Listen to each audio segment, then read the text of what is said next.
Hi guys, it's Greg Harding here. Thanks for joining me on the video blog.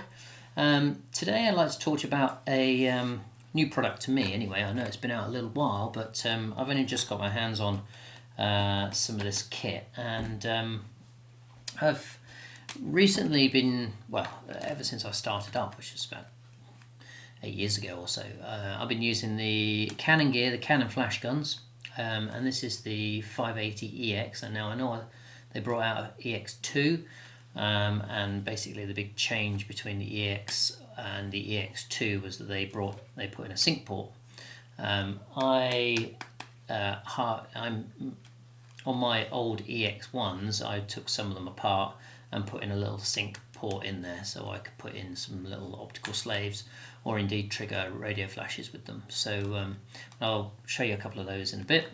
But I know Canon and the flash guns in particular have moved on in the market. We're now Canon, of their latest release is the 600 EXRT, but they're a lot of money, and I don't mind saying that Canon gear is great, but if lighting and light quality isn't or doesn't have to be at an absolute premium, then I would definitely look at some of the other brands that are out there.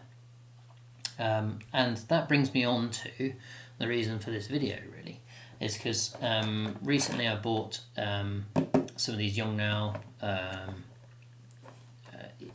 the new 600 versions.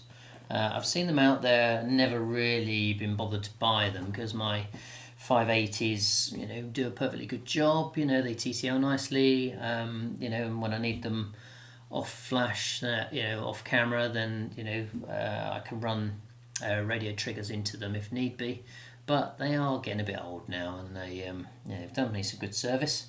And it doesn't hurt to try out some new gear, especially if it doesn't cost you an absolute fortune, which these Yongnou ones don't. This is the new 600 EXRT from Yongnou. I received this a couple of days back now.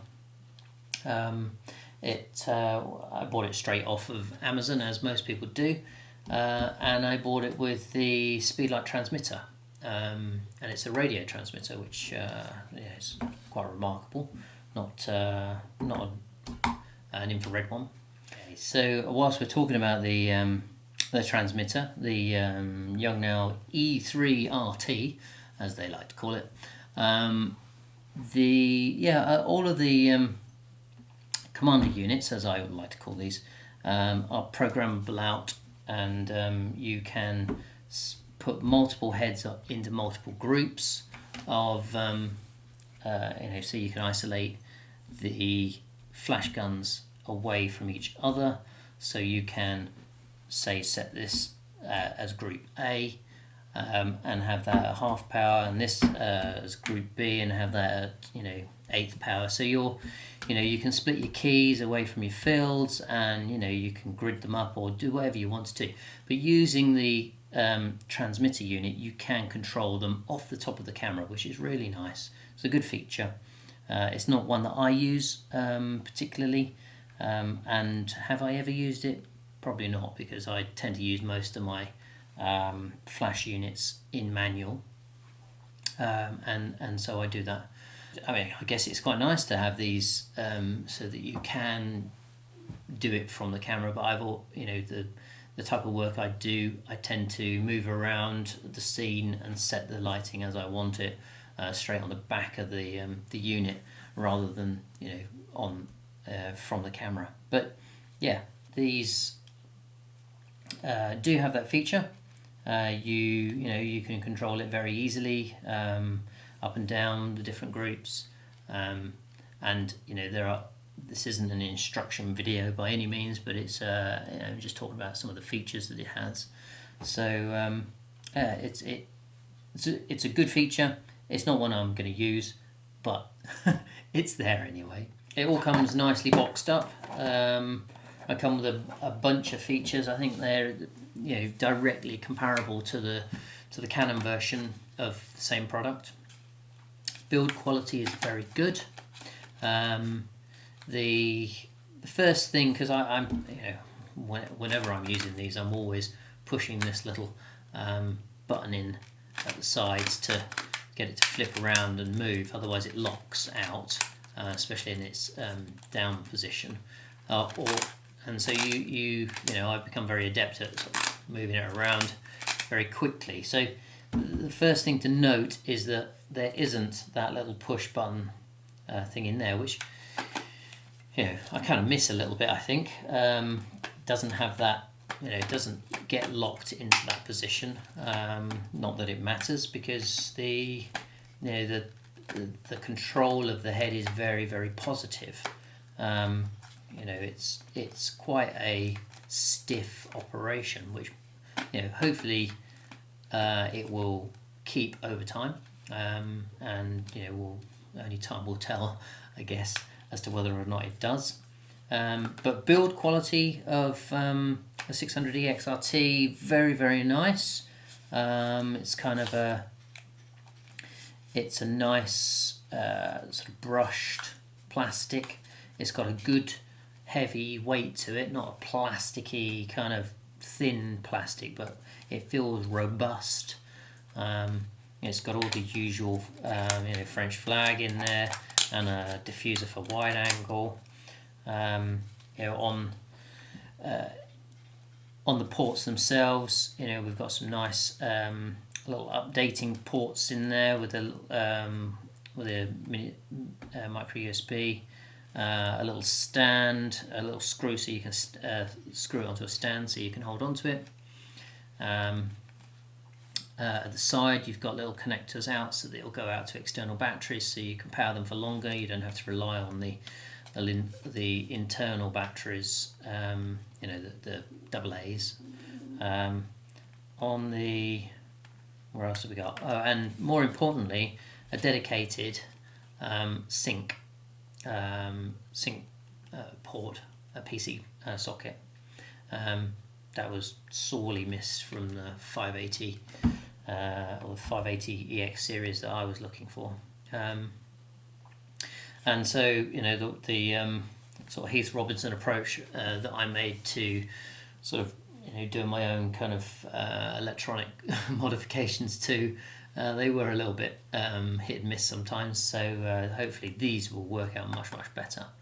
But actually, the whole reason for running a PC socket in for me was to get them so that they would fire optically. So I could put a little an optical slave in there, and it would fire automatically when it sees the other flash. So I could get these on manual, and then it would fire when I wanted it to. And what's really nice about this gun, and I'm sure it's the same with the Canon version, is that it has got an optical flash already built in, so I don't even need to plug an optical slave in there. The battery compartment is fairly simple to operate. You push it across and pull down, and it flips up towards you. Okay, it is a bit flappy, but it's okay. It's so all it's got to do is hold batteries, and they go in simple enough. They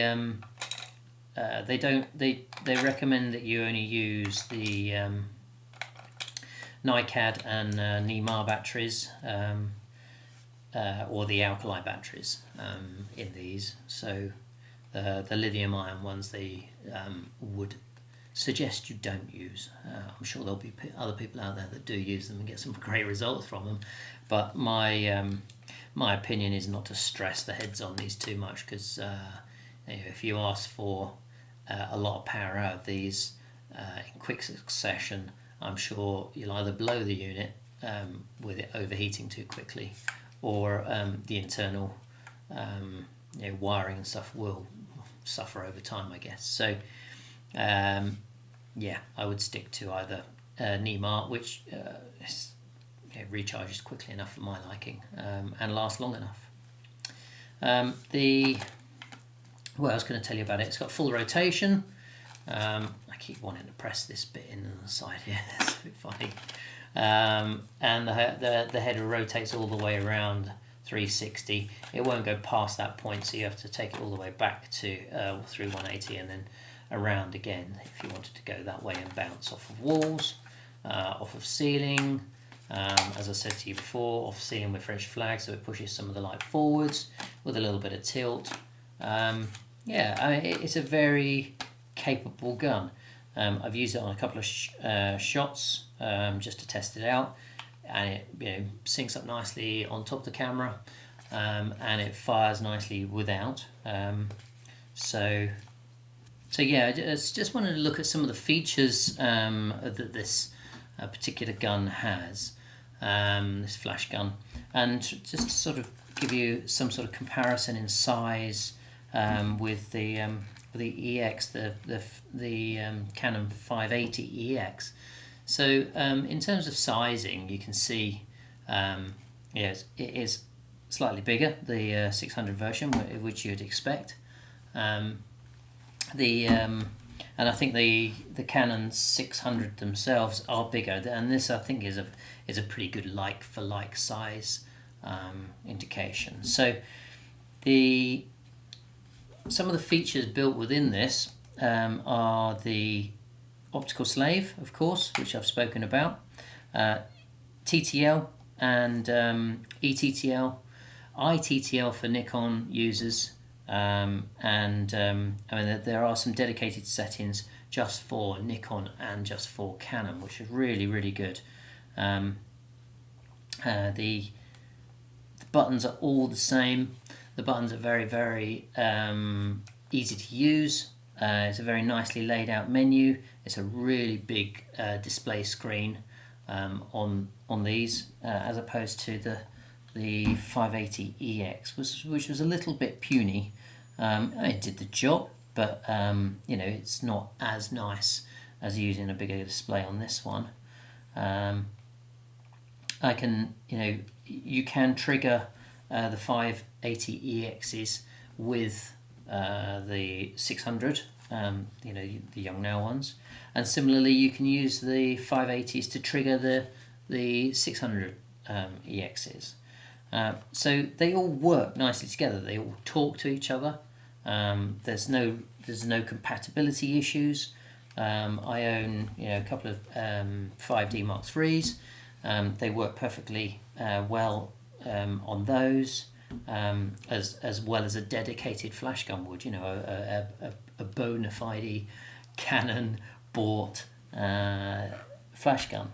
So I don't have any issues with either the build quality or the functionality of the Yongnou system. I like the new way that it grips onto the top of the hop shoe. That's really nice. It's got a nice little rubber gasket just built in onto this. I think all the new Canon flash guns have. I think even the 580 EX2s had those. So there's a definite upgrade to the screw thread variety that you had previously. I can't tell you how durable they're going to be, but they do feel like they're going to cope. So I'm pretty confident that it's going to be a good thing to use. That was just buzzed off because I was taking some of the plastic that's still on it off. So I think there's another piece of plastic on this side here. Look, so that's off now as well. Good. The manuals, the instruction manuals aren't, they're not as nice as the Canon versions, because the Canon has like a little book that comes with it. It is a bit cheaper, of course, with production, as you probably expect. But it's more than functionable. Half of it's dedicated to its Chinese users, and the other half is for English. So, but it has everything clearly laid out. I didn't read any sort of pidgin Chinese, conversions from Chinese to English.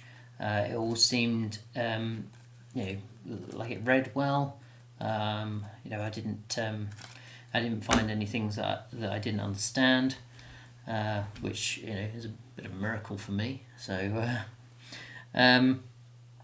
but I don't think you can fault it. The transmitter is really good. I've tried that on a few occasions now, just trying to shoot through walls. This is I don't know whether you can see that. There's the transmitter, and once you link them up, it's more than happy just to fire everything for you. So you can choose from multiple channels, as you would do for on like a Pocket Wizard or something similar. You can choose which channel you like. You can even get it to scan the channels to see whether which of the channels is giving you the best signal strength. So if there is any interference, you can chop channels. So and in fact I think they all default to channel 1, but I've put this on channel 5 just to see what the difference was. I'm very impressed actually with the quality of it. It feels good to use. The buttons feel very similar to that of the 580EX. They're very positive buttons. They're laid out in the same manner that the Canon systems use, so they it's very easy to familiarize yourself with them. The commander unit, which I've never used previously because I've always used the Pocket Wizards. So the commander unit took a little bit of adjusting, but it's a very simple display on it. It's got a massive display, but similar. It's probably the same size as the display on the back of the Yongnou flash guns. So they're very easy to read, especially if you're out and about and you don't have much light around. They're very nicely backlit for you.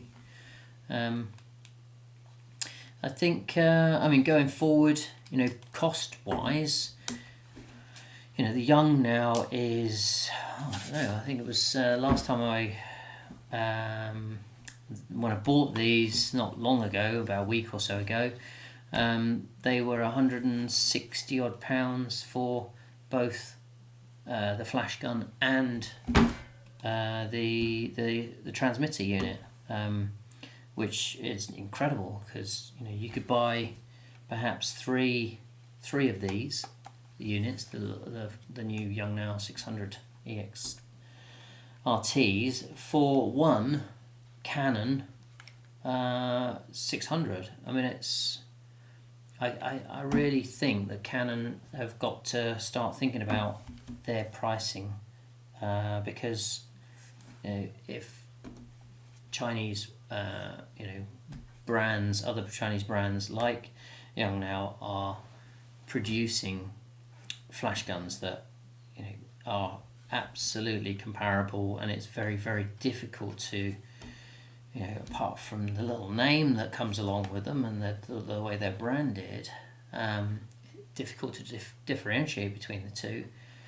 Canon are going to start losing an awful lot of flash users, and I guess Nikon will as well, because it's equally happy on top of a Nikon as it is on a Canon. So Canon, if you're looking in, have a think about that, because I certainly, for one, will be seriously considering whether or not I need to buy any more of your flash products, and indeed, going forwards, maybe Yongnou are going to get a lot of my business. So I think it's quite important for them to address that. So anyway, so I thought I would just give you an overview.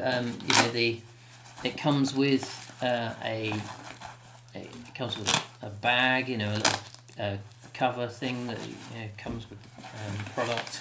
It seems all right. I don't know anybody that actually keeps hold of theirs and keeps it all nicely done up, but they've got some nice little features on the back now where you can sort of put them onto straps and fold them in, so you can actually put it on a buckle, and they've got some nice little loops on there so you can attach them to bags, I guess. They come with feet as well, which is nice. the other products come with those. The Canon products come with feet as well, so you can get them to sit there on their own if you wanted to. And yeah, similarly with the transmitter, it comes with its own little bag and its own little book as well. But as I say, the transmitter books, it's about half and half again, to English to Chinese. But once you've read it once, you kind of got it down, so you don't really need to be hanging on to those types of things. But yeah, I shall certainly be buying more of these, I guess, and replacing my current stock of the 580 EXs. I shall certainly won't have missed the EX2s, and I shall just go straight for the 600 versions. The only difference, for those of you that don't know, between the 580s and the 580s and the 600 versions is a difference in guide number, so the different power, and it's only 20. This has a guide number of 60, and this has a guide number of 58. So it's not a great deal, and to be honest, I wouldn't be using this as my main light anyway. But I guess if I was absolutely stuck and I had no other flash units or studio heads to work with, then yeah, I guess I could make this work, and it doesn't hurt to have more power, does it? So we'll see. So yeah, go and try them out. They're really nice. Build quality is excellent. Price point's brilliant. I don't think you can fault it. I really don't. So check back. I'll give it another review in about 6 months' time. See how I'm getting along with it. See if I've found any difficulties with it. But in the meantime, thanks for tuning in. Feel free to subscribe below, share this video, and I hope it's been useful. Thanks a lot. See you again.